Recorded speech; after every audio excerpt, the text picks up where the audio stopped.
Nobody deceives like an addict. Hello and welcome to True Crime Rocket Science, the most authentic voice in true crime. Today is the end of day 75 in the search for 5-year-old Summer Welch. She went missing on June 15th, a couple of months ago.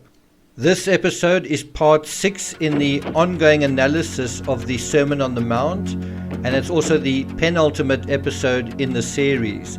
It deals with the creepy section starting at 8 minutes 45 in the over 12 minute interview and ends at about 10 minutes, so just over a minute and 15 seconds.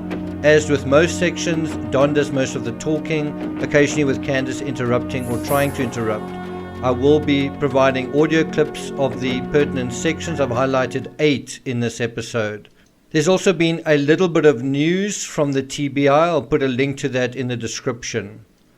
Just a reminder, as I said earlier, this is the 6th of 7 episodes dealing with the Sermon on the Mount. Each episode essentially dealing with a 1 or 2 minute segment in kind of microscopic detail.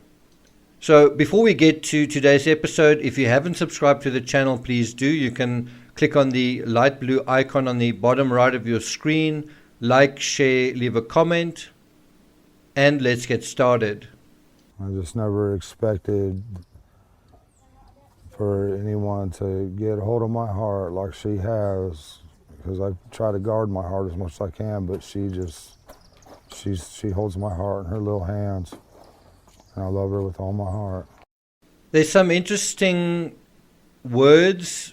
The word choice of that statement is pretty interesting. I'm going to reread it. He said, "I just never expected for anyone to get hold of my heart like she has, because I try to guard my heart as much as I can. She holds my heart in her little hands, and I love her with all my heart," right? So what you see here is the word heart 3 times repeated. Also, I never expected, but what I really want to emphasize here is think about this just in a generic way. The choice, because you can choose any words to say what you want to say. And look at the words that he chooses. Get hold of, right? Get hold of, guard. I try to guard my heart.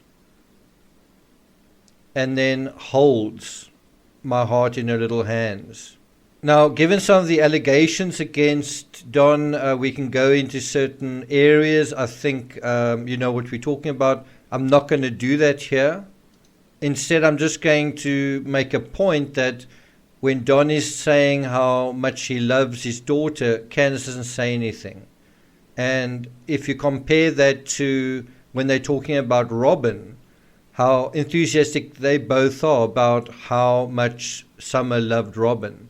Both of them reinforce one another, kind of encourage one another, support one another in this friendship that Summer has with her Sabbath school teacher. But when Don's talking about his incredible relationship with his daughter, Candace doesn't say anything. So do you think, did you ever see Summer clinging to Don like she did with Robin? Now, I'm going to take this a little bit further, and I want to hold hands, take this statement that he's made, which you may not see it as very creepy, but if you take it to a statement made around about 2 weeks after this extended interview. This interview is made, I think, the 28th of June, around about 2 weeks after Summer disappeared. But 2 weeks after that, Don did another recorded interview with Times News Online, and on that occasion, he said something creepily similar about his unusual relationship with Summer. I'm going to read it out to you, then I'm going to play it. He said, "That's what kills me, because we had such a great love for each other.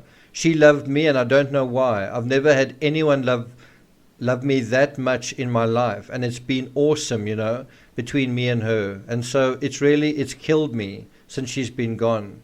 And then he talks about it being so horrific that the police were actually searching their house for Summer when he knew that she wasn't there. Memories of summer and everything. It's just, that's what kills me, because we had such a great love for each other. She loved me, and I don't know why I've never had someone love me that much in my life. And so it's been awesome, between me and her. And so it's killed me since she's been gone. It's just, at first it was just so horrific knowing that someone abducted her and the cops are looking all around her house, knowing that she's not there. Do you think there could be another reason why it would have felt horrific that the cops were looking around in the house, perhaps looking around in the dungeon? Obviously, credit goes to Times News Online for that particular audio clip. And now we go to the second of 8 things that I've highlighted from this segment. Don says, "I do anything to have her back." And what you want to take note of there is his body language. Look at the expression on his face. As he says, "I do anything to have her back," there's a big sidelong glance towards Candace. And then he also nods as if to reinforce how he's feeling, what he's saying. I'd do anything to have her back. So don't take my word for it. Head on to 9 minutes 2 seconds, 9 minutes 3 seconds. It's near the end of the segment. I'll put a link to the extended interview in the description. Play that a couple of times and just notice how he is absorbing what he's saying. He's feeling what he's saying. And at the moment that he says, "I do anything to have her back," he says it with quite a lot of he's quite sober. It's a sober observation when he says that. Where does he look? What is he thinking? So in my opinion, I believe he's telling the truth here, but in the context of having her back alive. Have is also an interesting word considering what he theoretically believes. If someone else has her, then it would be a case of getting her back from that person. The semantics surrounding having her back suggests potential knowledge of not having her back, not being able to have her back. The third point is Candace and Don's body language while talking about where Summer is. So it's not so much what is being said here, it is the context of what is being said and the appearance of both people. Fortunately, the camera pulls back at this point and you can see what the one is thinking while the other one is saying something. You can see what the one person, how they're responding to certain words. There might be absolutely no response and then suddenly a blink or a turn of the head or something like that. Now, ordinarily, people may not necessarily respond to what they're hearing. They may have their own thoughts. But when you're on camera and you've got to put up a particular appearance, this is whether you're guilty or innocent. Even if you're innocent, you want to appear a certain way because you are, you have a big audience. So you are, in a way, putting up a performance no matter what. You are presenting yourself as a legitimately caring parent or not. Even if you have done something, perhaps you are, to some extent, a caring parent, right? So if you go to 9 minutes 8 seconds, Don makes another big statement. But the interesting part is the way Candace reacts when Don says certain trigger words. And the statement he makes is, "If there's any way you can find it in your heart to please release her." And while he's saying that, so go to 9 minutes 8 seconds, and while Don is saying those words, pay attention to Candace. Think about those words. Think about how they are quite sentimental. They're quite soft. It's not the sort of thing that an interrogator might ask or a law enforcement person. If there's any way you can find it in your heart to please release her. And it's possible that Candace is listening to those words and reaching into her own heart, probing into her own feelings, thinking about this concept of whether it's possible to release Summer, right? And so while Don is saying those words, Candace's eyes move to the reporter's face. Little girl. If there's any way, if you can find it in your heart to please release her somehow. I don't know how you might do that. So Candace's eyes they're sort of quite heavy lidded. She seems quite sleepy, quite dreamy in a way. They sort of move slightly towards the reporter, right? And then directly into the camera. I mean, 'cause you're probably scared of going to prison for the rest of your life and everything else, I'm sure. But please find it in your heart. Have mercy. So right now we're at 9 minutes 26 seconds, and if we go back to about 9:17, we go back about 9 seconds, where he says, somehow, I don't know how you might do that. He's sort of putting the thought out there of, practically, how could one return somehow? How could you retrieve her? How could one get her back or have her back? And what's also quite interesting is, while Don is talking about that, like, I don't know how you might do that, Don's eyes actually move towards Candace. If Don is addressing the abductor, why isn't he looking into the camera or at the reporter at this point? And that brings us to the fourth point, which I think I've already played in the audio. I'll play it again. It happens at 9:21, where he says, I mean, you're probably scared of going to prison for the rest of your life, right? Now, what that is doing is it is directly triggering a sort of it's an intuitive, anticipatory sort of question saying, you are probably feeling this, right?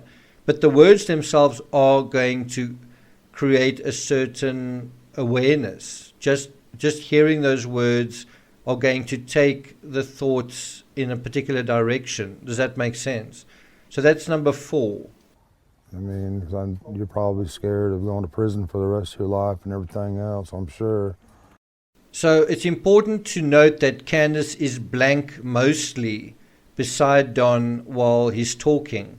I don't really like to talk about a baseline in terms of this, because I don't know whether you can say what is a baseline in such a small segment. I think you need a much larger pool, a much larger sample to model from. And we do have a bit more in terms of Chris McDonough's interviews and so on. But if you want to use that expression of a baseline, then there is quite a lot of blankness in this particular interview. And then you have it interrupted.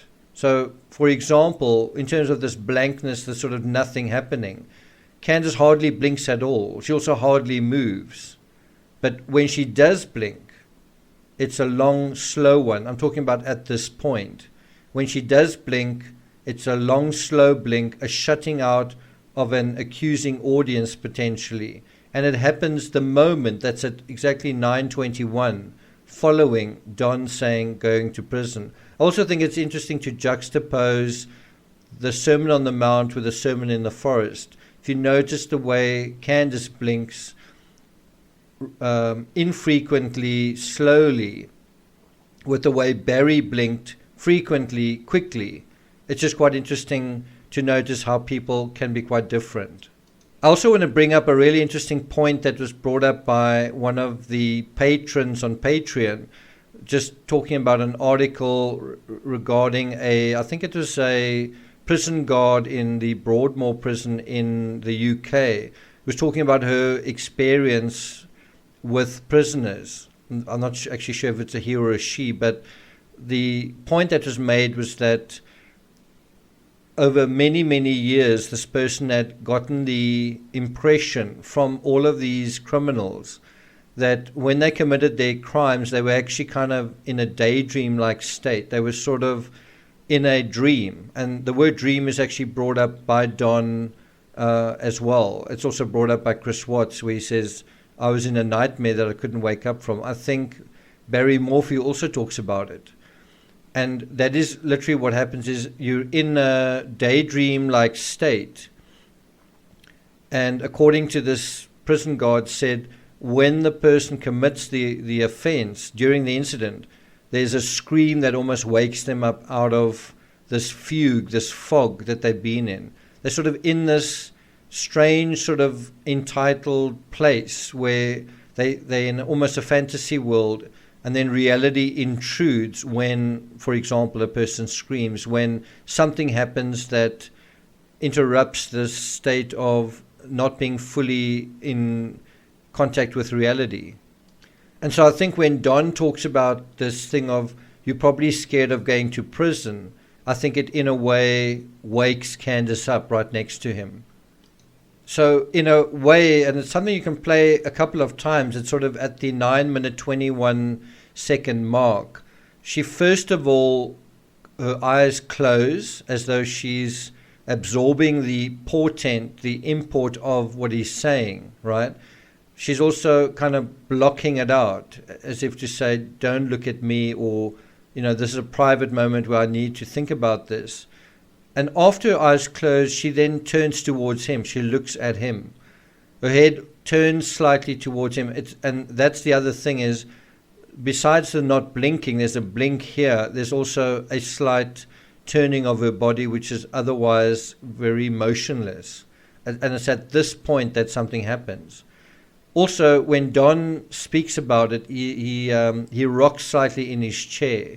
Don's also fairly motionless, but when he talks about going to prison for the rest of your life, he also kind of rocks a bit in his chair. I was actually looking for, I know at some point in another interview he spoke about not wanting to go back to prison. I wanted to reference that here. I spent quite a long time looking for it. I just couldn't find it. But it is quite clear, I think, that he doesn't want to go to prison ever again, and that's based on experience. He's been there. As far as I know, has he been to prison 3 times already? I'm not quite sure, but he has spent time in the slammer. But again, if he's addressing the abductor, why is she looking at him and not to the camera? Why isn't she addressing the abductor through the camera? Number 5, is Candace remembering? And so if we go back to this incredible extended interview from WJHL, I think the only time you see Candace and Don together on camera, in terms of being asked about the case. We do see them at a prayer vigil here and there, but they're not really talking about the case. They're certainly not standing side by side and being asked questions about it for any length of time. And so when Don is talking about having mercy and finding a way of letting her go, again, is this triggering Candace? Look at Candace's response when these words, have mercy. Think about this, just the idea of having mercy on a child. Find a way of letting Summer go, and how that is washing over her, what she's experiencing when she hears those words. Is she remembering? And Candace does seem to be visualizing or perhaps remembering. What do you think she might be thinking? What could she be thinking of as Don talks about mercy and find a way of letting her go? But please find it in your heart, have mercy, and find a way of letting her go, and where we can get her back. So I want you to imagine briefly a scenario where a mother is confronted with a deceased person, let's say her child, and for whatever reason, it's not appropriate to call the authorities in that person's mind.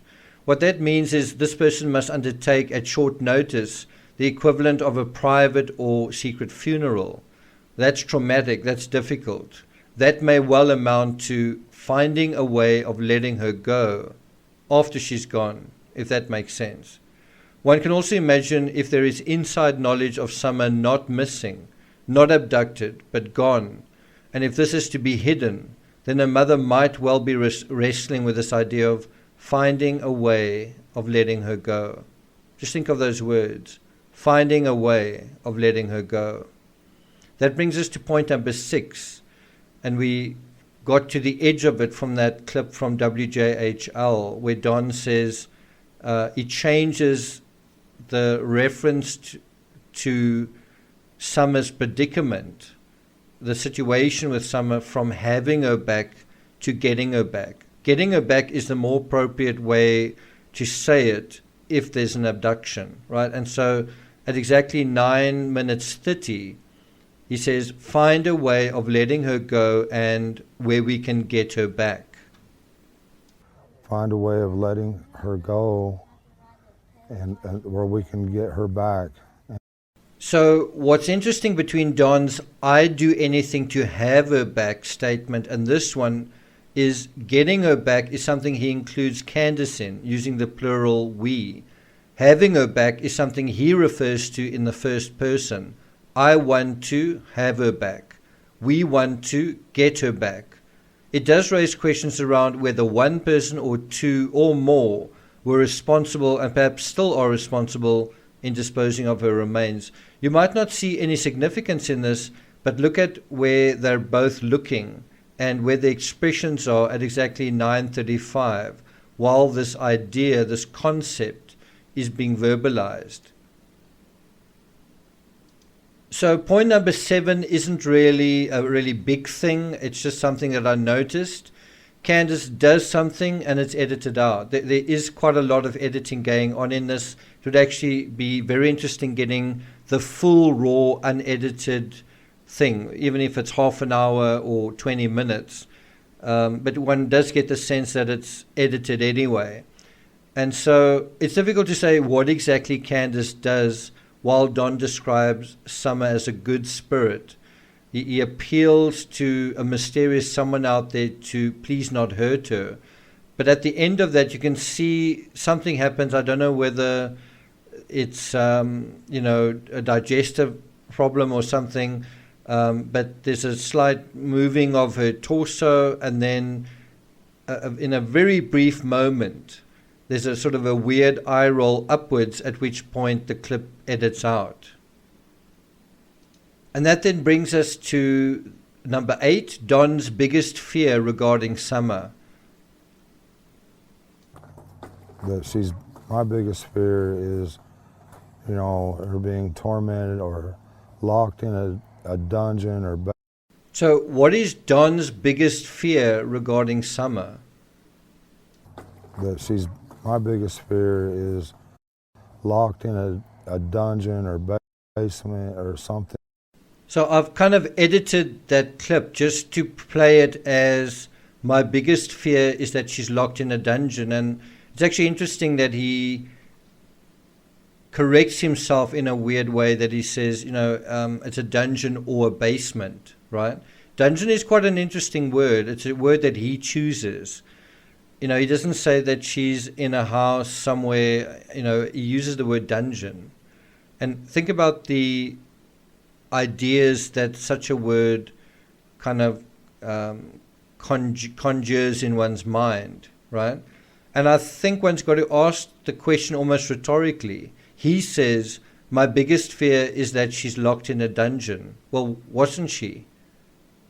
Prior to June 15th, wasn't Summer quite literally locked inside the dungeon-like basement, given that the basement door seemed to be locked most of the time, and the only way out was through the door upstairs, and the upstairs area is quite difficult to escape or to move up and down out of, right?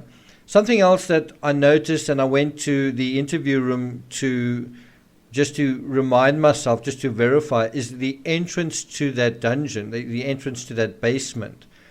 It doesn't sort of look like the typical entrance into a basement. The entrance actually appears to be a sort of a table, right? And the entrance to it is on the side opposite to, from what I can understand, it's the side opposite to when you come in from the door.